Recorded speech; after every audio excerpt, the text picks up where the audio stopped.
can you talk about the Orthodox stance on death penalty? You mentioned an article that you wrote in the past. My article is called The Patriarchal Principle in the Death Penalty, I think, something like that. I'll try to find it here. Now, unfortunately, the OCA, I think, is anti-death penalty. They have some statement on their OCA website that they don't approve of the death penalty. I disagree with that. I've always disagreed with that. I think some Antiochians disagree with the death penalty.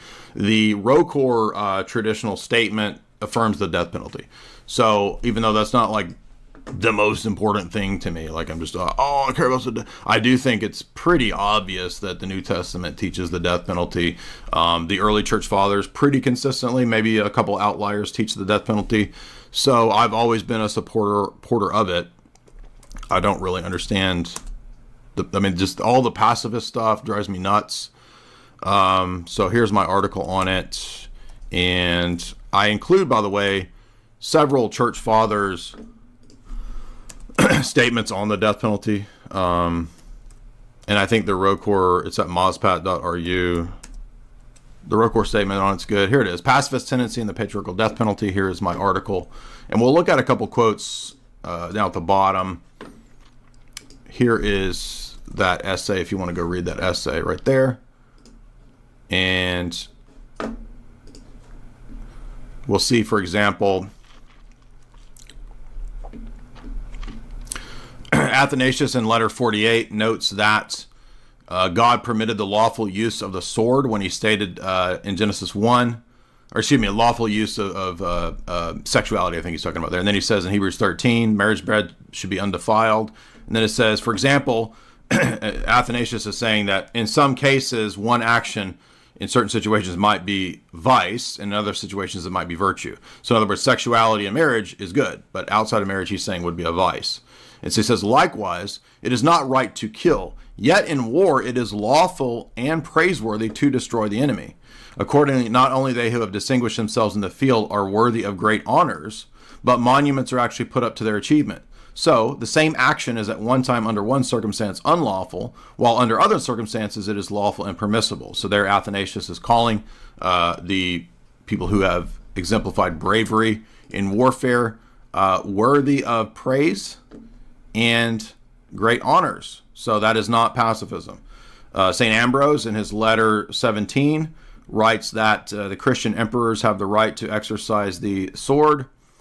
Similar exhortation in his 40th letter to Theodosius. And this is all stuff that I worked through and learned. I didn't write this in 2017. This is an article I wrote from, I think, about 2014, maybe earlier. And I wrote this because so many people try to make our religion this weird pacifist thing. And it's a huge problem. And it's just, it blows my mind. I don't get it. And they when you bring this up, they don't care. They don't care what the church fathers said. All they care about is, there were some statements of pacifism by this saint here or that saint there. So what? Like, what does one person talking about pacifism have to do with whether that's universally the case? Go ahead, Father D. Well, that's right. It's a Christian. This whole idea, innovation. That comes into the church, because it's certainly this pacifism was not something received or practiced throughout the church. And I don't know why we can't get across to people that it doesn't matter if you can cherry pick and find quotes from different saints. That's not how Orthodoxy works. It's what's received. So whatever particular heresy or weird thing that you want to do, you have to look and say, is it received? Is this received in practice in the church? Of course, it never is. And I'd also add, too, I think there's something very compassionate about the death penalty in terms of Christianity, that it gives one a chance for repentance that they wouldn't have if they were sentenced to life or something like that. There's also the statement in Hebrews 11. We are told in Hebrews 11 that in the Hall of Faith chapter, the faithful who went before us, some of them were heroes because they fought entire armies. They turned to flight entire armies. They were valiant in battle, Hebrews 11, verse 34. Now, how is that the case? How would Samson, Gideon, Barak, Jephthah, the judges, David, and all these people, how would they be valiant heroes and models if suddenly the New Testament, in this Marcionite way, we're supposed to be pacifists? This is a Marcionite argument. Like literally, I'm saying Marcion literally made these kinds of arguments that you hear people arguing today. I want to add to contra pacifism.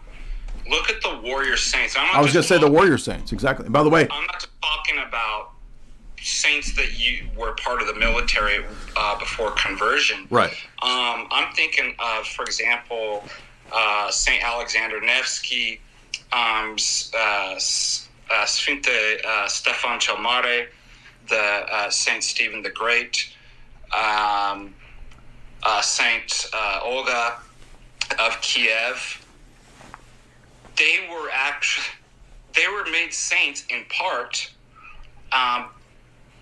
because of their leadership in Saint Stephen Stephen the Great for killing Muslims. Yeah, I was going to say there's songs that the Serbs sing about their Serbian kings fighting the Muslims. I mean, this is just idiocy, right? To act like Christian. I mean, and it's part of the NGO, like pacifist, liberal, feminist push is to make Christianity this totally pacifist thing.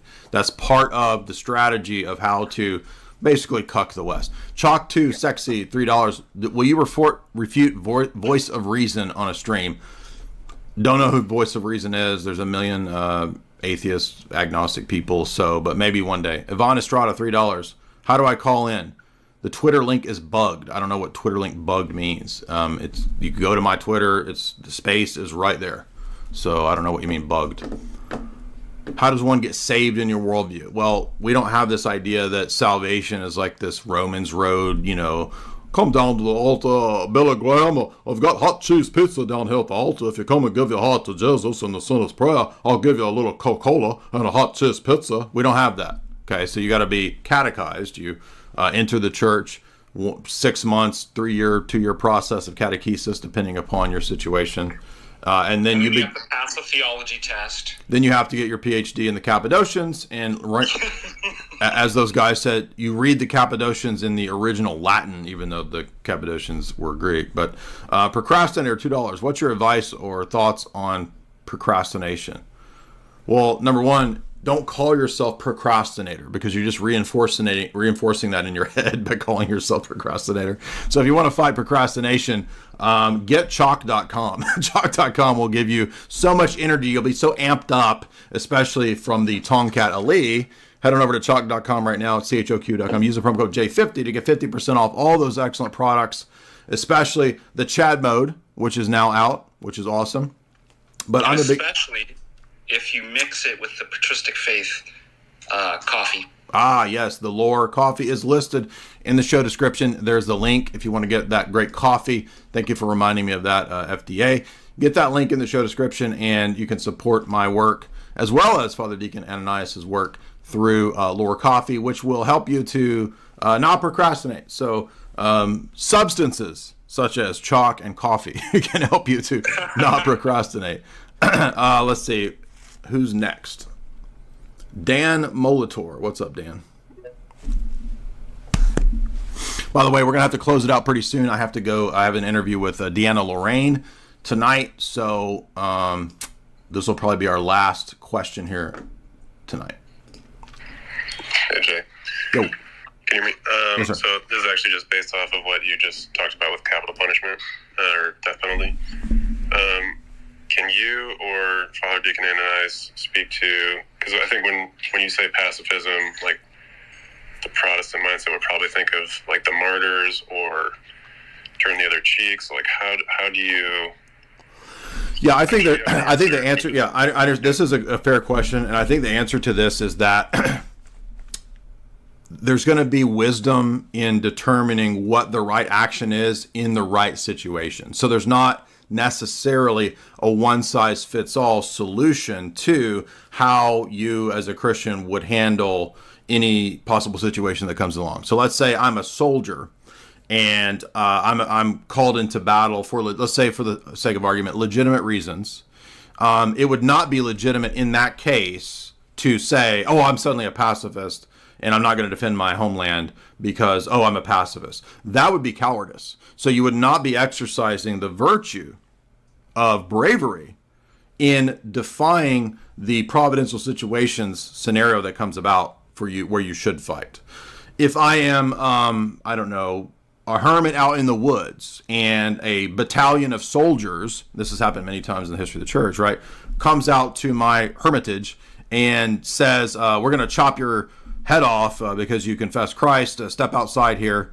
It would be absurd to fight back in that situation, right? So that would be a call to martyrdom. So in other words, my take on this is that I think in various situations, depending upon our station and our calling in life, will determine what the right course of action is. So maybe, a burglar breaks in my house at night and he says, I'm going to take your wife and your children and do what I want with them. Okay, that is not the time to say, I'm a soy man pacifist, do whatever you want. No, I have a duty to stand up and protect my wife and my children. And that would be soy pacifism to not step up. I would be being a coward in that situation. So the context will determine our actions that are appropriate to what the situation is. Father Deacon, would you agree? Yeah, I want to add to that. We need to be careful of not kind of falling into the Kantian deontological ethics, rule worshiping. This is not how we Orthodox do this. So when we read commands like "Thou shalt not lie," "Turn the other cheek," it's exactly as Jay said that. Well, there's going to be. That's not a rule applied everywhere at all times, in all places, in all situations, in the same way. Otherwise, we're going to be falling into kind of a Kantian deontological ethics, and we certainly aren't as Orthodox that. And really what you see is committing the fallacy of accident. The fallacy of accident is taking a rule and applying it to cases it's not intended to apply to. So you get a lot of people like, well, you never, ever, ever lie. Well, I found some of the fathers say that in times it's actually morally required for you to lie. Let me give you another example. You should always give property back to its rightful owner. And you borrowed a hunting rifle from your neighbor, and he's broken up with his wife, and he's been on meth for a week, and he says, he's totally falling apart. I'm going to kill my wife, he says, and I'm going to murder everybody in the block. And then he asks you for his rifle back.